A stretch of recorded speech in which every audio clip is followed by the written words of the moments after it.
குட்கா முறைகேடு வழக்கு தொடர்பாக அமைச்சர் விஜயபாஸ்கர் இல்லம் உள்ளிட்ட 40க்கும் மேற்பட்ட இடங்களில் சிபிஐ போலீசார் அதிரடி சோதனை மேற்கொண்டுள்ளனர். சென்னை கிரீன்வே சாலையில் உள்ள சுகாதாரத்துறை அமைச்சர் விஜயபாஸ்கரின் இல்லத்தில் காலை 7 மணி முதல் சிபிஐ அதிகாரிகள் சோதனையில் ஈடுபட்டுள்ளனர். இதேபோன்று முகப்பேரில் உள்ள தமிழக டிஜிபி டி.கே. ராஜேந்திரனின் இல்லத்திலும், மதுரவாயலில் உள்ள முன்னாள் டிஜிபி ஜார்ஜின் இல்லத்திலும் சிபிஐ அதிகாரிகள் சோதனை நடத்தி வருகின்றனர். முன்னாள் அமைச்சர் பி.வி. ரமணா, அமைச்சர் விஜயபாஸ்கரின் உதவியாளர் ஆகியோரது இல்லங்களிலும் சோதனை நடைபெற்று வருகிறது. சென்னையை தவிர மதுரை, தூத்துக்குடி, சேலம் ஆகிய மாவட்டங்களில் உள்ள 40க்கும் மேற்பட்ட இடங்களில் 150க்கும் மேற்பட்ட சிபிஐ அதிகாரிகள் சோதனை நடவடிக்கையில் இறங்கியுள்ளனர்.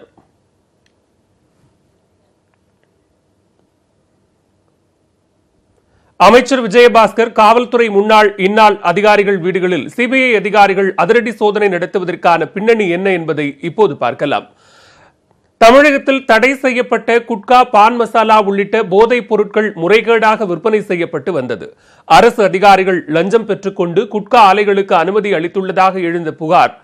இதையடுத்து கடந்த 2016ஆம் ஆண்டு செங்குன்றத்தில் சட்டவிரோதமாக செயல்பட்டு வந்த குட்கா ஆலையில் வருமான வரித்துறை அதிகாரிகள் சோதனை மேற்கொண்டனர்.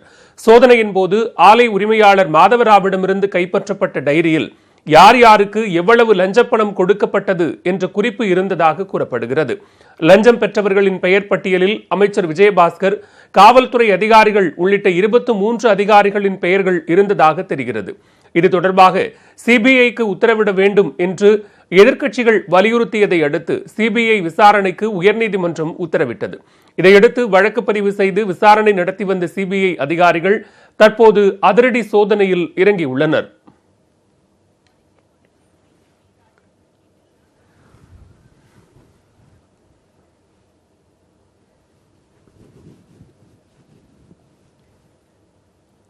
குட்கா வழக்கில் அமைச்சர் விஜயபாஸ்கர் வீட்டில் சிபிஐ அதிகாரிகள் சோதனை நடத்தி வருகிறார்கள். தற்போது அங்கிருந்து எமது செய்தியாளர் சதீஷ் இணைகிறார். இதேபோன்று பல்வேறு இடங்களில் தொடர்ச்சியாக சிபிஐ அதிகாரிகள் சோதனை நடத்தி வருகிறார்கள்.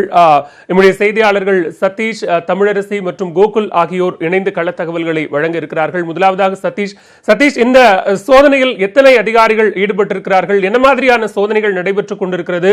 ஆவணங்கள் ஏதாவது கைப்பற்றப்பட்டதாக தகவல்கள் இருக்கிறதா? விவரங்களை பதிவு செய்யலாம் சதீஷ்.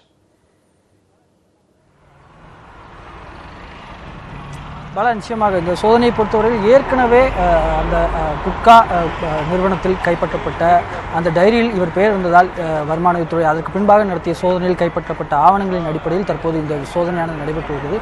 இன்று காலை ஒரு தனியார் வாகனம் இன்னோவா காரில் வந்த சிபிஐ அதிகாரிகள் இன்று காலையிலிருந்தே இந்த சோதனையில் ஈடுபட்டு வருகின்றனர். இன்று காலை சுகாதாரத்துறை அமைச்சர் விஜயபாஸ்கர் அவர்களுக்கு துறை சார்பில் 2 நிகழ்ச்சிகள் இருந்தன. ஒன்று எழும்பூரிலும் இன்னொன்று கிண்டியிலும் இருந்தன. அந்த 2 நிகழ்ச்சியிலும் அவர் தற்போது கலந்து கொள்ளவில்லை. அவர் தற்போது அவரது பசுமை வழிச்சாலையில் உள்ள இல்லத்தில் தான் உள்ளே இருக்கிறார். தொடர்ச்சியாக இந்த விசாரணை காலையிலிருந்தே நடந்து கொண்டிருக்கிறது. மேலும் இதுவரை கைப்பற்றப்பட்ட ஆவணங்கள், மேலும் வருமான வரித்துறை சார்பில் இவரிடம் நடத்தப்பட்ட சோதனையின் போது அளித்த வாக்குமூலங்கள் உள்ளிட்டவற்றை அடிப்படையாக கொண்டு இந்த சோதனையில் அவர்கள் விசாரித்து வருகின்றனர். அமைச்சர் விஜயபாஸ்கரிடம் தொடர்ச்சியாக விசாரணை நடைபெற்று வருகிறது. இன்று காலை முதலாகவே இந்த பசுமை வழிச்சாலையில் உள்ள அவர்கள் இல்லத்திற்குள் செல்வதற்கு கட்சிக்காரர்களுக்கோ பத்திரிகையாளர்களுக்கோ கூட அனுமதி வழங்கப்படவில்லை. தொடர்ச்சியாக சிபிஐ அதிகாரிகள் இந்த சோதனையை மேற்கொண்டு வருகின்றனர். பத்திரிகையாளர்கள் அனைவருமே சாலைக்கு வெளியவே நிறுத்தி வைக்கப்பட்டுள்ளனர். மேலும் விஜயபாஸ்கர் அவர்களுக்கு லஞ்சம் பெற்றதாக கூறப்படும் உதவியாளர்கள் மற்றும் உறவினர்கள் வீட்டில் யார் யாரெல்லாம் அந்த நடவடிக்கையில் ஈடுபட்டனர் என்ற கேள்விகளையும் தொடர்ச்சியாக சிபிஐ அதிகாரிகள் விஜயபாஸ்கரிடம் முன்வைத்து வருவதாக நமக்கு தகவல் கிடைத்திருக்கிறது. சதீஷ், நீங்க தொடர்ந்து இணைப்பில் இருங்க. இதே போன்ற அமைச்சர் விஜயபாஸ்கர் வீட்டை தொடர்ந்து டிஜிபி டி.கே. ராஜேந்திரன் இல்லம் அமைந்திருக்கிற முகப்பேர் இல்லத்திலும், அதே போன்று முன்னாள் அமைச்சர் பி.வி. ரமணாவினுடைய திருமங்கலம் இல்லத்திலும் தொடர்ந்து சிபிஐ அதிகாரிகள் சோதனை நடத்தி வருகிறார்கள். இது தொடர்பான தகவல்களை பதிவு செய்கிறார் கோகுல், நீங்க தொடரலாம்.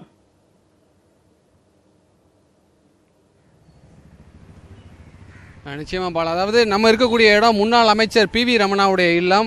இவருடைய இல்லத்தில் காலை 8 மணி முதலே 6 சிபிஐ அதிகாரிகள் சோதனை நடத்தி பி.வி. ரமணாவிடம் இது குறித்து விசாரணை நடத்திட்டு வர்றாங்க. முன்னாள் அமைச்சர் பி.வி. ரமணா எப்படி இந்த புகாரில் சிக்கினார் என்று பார்க்கும்போது, இவர் திருவள்ளூர் மாவட்டத்தைச் சேர்ந்த அமைச்சர். அந்த பகுதியில்தான் செங்குன்றத்தில் சட்டவிரோதமாக பான் மசாலா, தடை செய்யப்பட்ட பான் மசாலா, குட்கா பொருட்கள் விற்பனை செய்வதற்கு, அந்த ஆலை இயங்குவதற்கு இந்த அமைச்சரும் லஞ்சம் பெற்றுள்ளார். திருவள்ளூர் மாவட்டத்தைச் சேர்ந்த அமைச்சர் என்ற அடிப்படையில் இவருக்கும் அந்த லஞ்ச பணம் வழங்கப்பட்டுள்ளது என்ற புகார் இருந்தது. அந்த புகாரை அடுத்துதான் PV ரமணாவுடைய இல்லத்தில் தற்பொழுது CBI அதிகாரிகள் சோதனை நடத்திட்டு வர்றாங்க. இப்போ கடந்த அமைச்சரவையில் இவர் பால்வளத்துறை அமைச்சராக இருந்து பின்பு அவர் அமைச்சரவையிலிருந்து நீக்கப்பட்டார். திருவள்ளூர் மாவட்ட அதிமுக செயலராகவும் அப்போது அவர் இருந்தார். அப்போது பல லட்சம் ரூபாய் இவருக்கு மாதந்தோறும் இந்த குட்கா ஆலைகள் சட்டவிரோதமாக செயல்படுவதற்கு லஞ்சமாக வழங்கப்பட்டுள்ளது என்ற புகார் பெறப்பட்டது. மாதவராவ் அந்த ஆலையுடைய உரிமையாளர் மாதவராவிடமும் நடத்தப்பட்ட சோதனையிலும் அவரிடம் நடத்தப்பட்ட விசாரணையிலையும் அதற்கான ஆதாரங்கள் சிக்கி இருப்பதாக CBI அதிகாரிகள் தெரிவிச்சிருக்காங்க. ஏற்கனவே மாதவராவிடம் கடந்த வாரம் விசாரணை நடத்தப்பட்டு அந்த விசாரணை வாக்குமூலம் எல்லாம் வீடியோவாக பதிவு செய்யப்பட்டது. 10 மணி நேரம் அந்த விசாரணை நடத்தப்பட்டதாக அப்போது CBI அதிகாரிகள் தெரிவிச்சிருக்காங்க. அந்த விசாரணையின் போது எந்தெந்த அமைச்சர்கள், எந்தெந்த அதிகாரிகள், எந்தெந்த அரசியல் கட்சியை சேர்ந்தவர்கள் யார் யாருக்கெல்லாம் எவ்வளவு லஞ்ச பணம் கொடுக்கப்பட்டது என்று மாதவராவ் ஒப்புதல் வாக்குமூலம் அளித்ததாகவும் அந்த ஒப்புதல் வாக்குமூலத்தையும் அதே போல ஏற்கனவே கைப்பற்றப்பட்ட அந்த ஆவணத்தை ஆதாரமாக எடுத்துக்கொண்டுதான் CBI ஆனது இந்த வழக்கை பதிவு செய்து தற்பொழுது விசாரணை தீவிரப்படுத்தியிருக்காங்க. சென்னை திருமங்கலத்தில் PV ரமணாவுடைய இல்லத்தில் காலை 8 மணி முதலே CBI அதிகாரிகள் இந்த சோதனை நடத்திட்டு வர்றாங்க. அதே போல சென்னை மாநகர காவல்துறையுடைய முன்னாள் ஆணையராக இருந்த ரிட்டையர்டு ஓய்வு பெற்ற தற்போது ஓய்வு பெற்ற DGP-யாக இருக்கக்கூடிய ஜார்ஜுடைய இல்லத்திலும் வருமான வரித்துறை CBI அதிகாரிகள் சோதனை நடத்திட்டு வர்றாங்க. ஏற்கனவே நொளம்பூரில் உள்ள அவருடைய வீட்டில் CBI அதிகாரிகள் சோதனை நடத்திட்டு வர்றாங்க. அவர் ஆணையராக இருக்கும்போது லஞ்சம் பெற்றதாகவும் அப்போது ஏற்கனவே அவர் மீது ஒரு பரபரப்பாக குற்றச்சாட்டு வெளியாகியது. அப்போது அவர் ஒரு சில விளக்கமெல்லாம் அளித்திருந்த நிலையிலும் மாதவராவிடம் இருந்து கைப்பற்றப்பட்ட அந்த டைரியில் கமிஷனருடைய பேர், அப்போது கமிஷனராக இருந்த ஜார்ஜுடைய பேர் குறிப்பிடப்பட்டிருந்தது. அவரிடம் நடத்தப்பட்ட விசாரணையிலையும் ஜார்ஜுடைய பெயரை சொல்லியிருப்பதாகவும் அந்த அடிப்படையிலேயே முன்னாள் ஆணையர் ஜார்ஜுடைய வீட்டிலையும் CBI அதிகாரிகள் காலை முதலே சோதனை நடத்திட்டு வர்றாங்க. காலை 8 மணிக்கு தொடங்கிய சோதனையானது தொடர்ந்து நடைபெற்று வருகிறது. நம்ம இருக்கக்கூடிய இந்த PV ரமணாவுடைய இல்லத்தில் PV ரமணாவும் இருக்கிறார். அவரிடமும் CBI அதிகாரிகள் இந்த சோதனை மற்றும் அதில் கைப்பற்றப்படக்கூடிய ஆவணங்கள் குறித்து கேள்விகள் எழுப்பி வருவதாகவும் அதிகாரிகள் தரப்பில் தெரிவிக்கப்படுகிறது. பாலவேல், கோகுல், சென்னை மட்டுமில்லாம தூத்துக்குடி, மதுரை, சேலம் உள்ளிட்ட 40க்கும் மேற்பட்ட இடங்கள்ல CBI அதிகாரிகள் இந்த சோதனையை தொடர்ந்து கொண்டிருக்கிறார்கள். சென்னையை பொறுத்த வரைக்கும் எத்தனை குழுக்களாக இந்த CBI அதிகாரிகளினுடைய குழுக்கள் பிரிக்கப்பட்டிருக்கிறது? காவல்துறை உயர் அதிகாரிகளினுடைய வீடுகளில் இந்த மாதிரியான ஒரு சோதனை நடப்பதன் காரணமாக ஏதேனும் பாதுகாப்பு நெறிமுறைகளை CBI அதிகாரிகள் கையாளுகிறார்களா?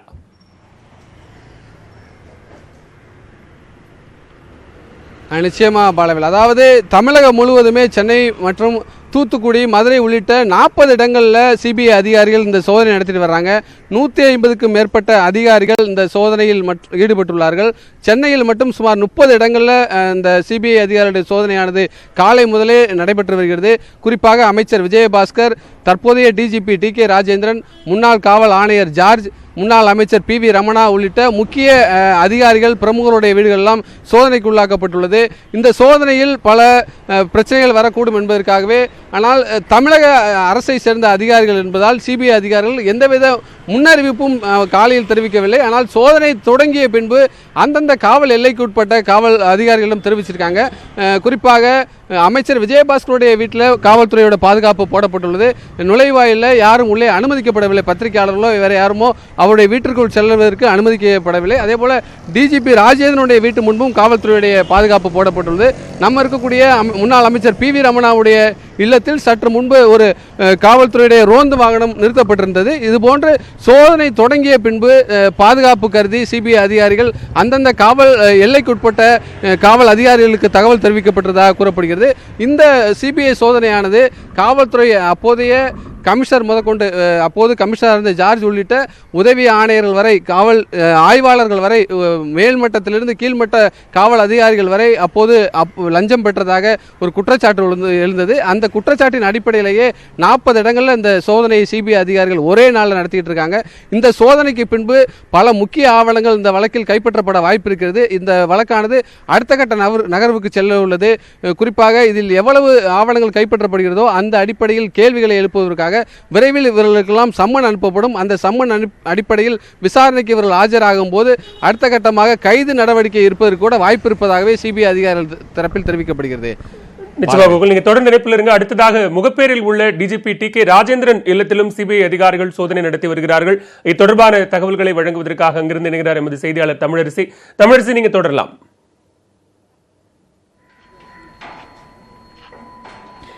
பாலவேல் அதாவது ஏற்கனவே குறிப்பிட்டதை போலதான், அதாவது குட்கா ஊழல் வழக்கை சிபிஐ அதிகாரிகள் விசாரித்து வருகின்றனர்.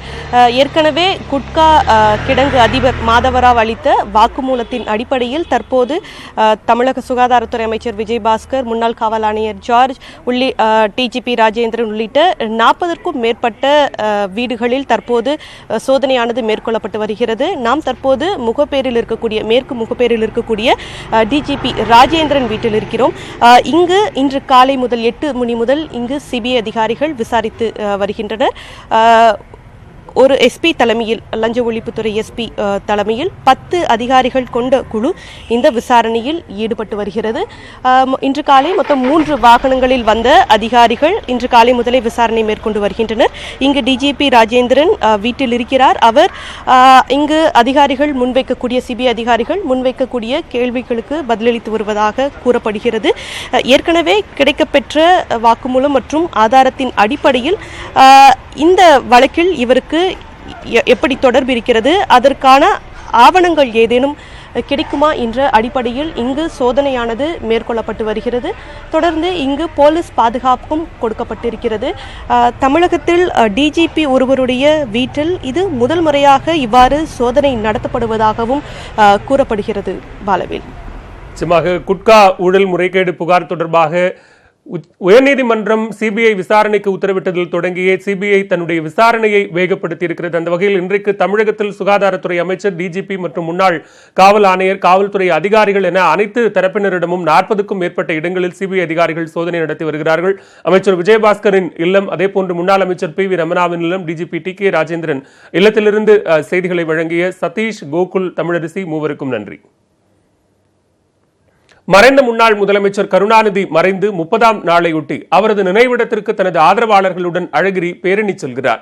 இத்தொடர்பான மேலதிக தகவல்களை பதிவு செய்ய காத்திருக்கிறார் நம்முடைய செய்தியாளர் பாண்டியராஜ். பேரணியில் எவ்வளவு பேர் கலந்து கொண்டிருக்கிறார்கள்? இது அமைதி பேரணியாக நடைபெற்றுக் கொண்டிருக்கிறதா?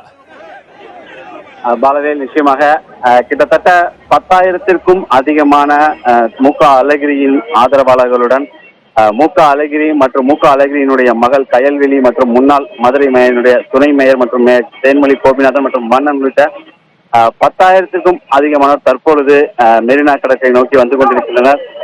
சரியாக இன்று காலை 11 மணி அளவில் தொடங்கிய இந்த பேரணியானது கிட்டத்தட்ட 1 மணி நேரத்தை கடந்தும் தற்பொழுதுதான் சென்னை சேப்பாக்கத்தில் இருக்கக்கூடிய சென்னை பல்கலைக்கழகத்தை அடைந்திருக்கிறது. கிட்டத்தட்ட தொண்டர்களினுடைய புடைசூழ தனி ஒரு வாகனத்தில் அழகிரி மற்றும் முன்னணி நிர்வாகிகள் 10 பேர் மட்டும் இந்த வாகனத்தில் வந்து கொண்டிருக்கின்றனர்.